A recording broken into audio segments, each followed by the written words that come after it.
போரின் நடுவிலே 234 தொகுதியிலும் விஜயனுடைய தாவேகா தோல்வி அடைகிறது. தலைவன் மாறிலே கூட்டம் சேர்த்துட்டா அது ஓட்டா மாறாது. ஒருவன் பசிக்கன 234 இல்ல 10 கூட முடியாது தனியா நின்னா.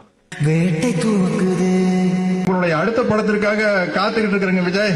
நரிகள் கூட்டமோ அரசியல் அப்படியே முதல்ல வழி கிடக்குது.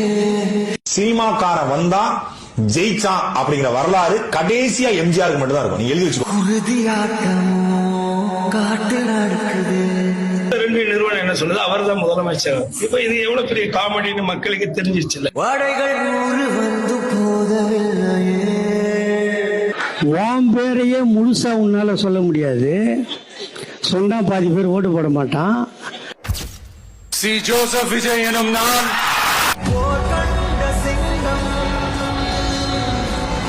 தமிழ்நாட்டு அரசின் முதலமைச்சராக உறுதிமொழிகிறேன்.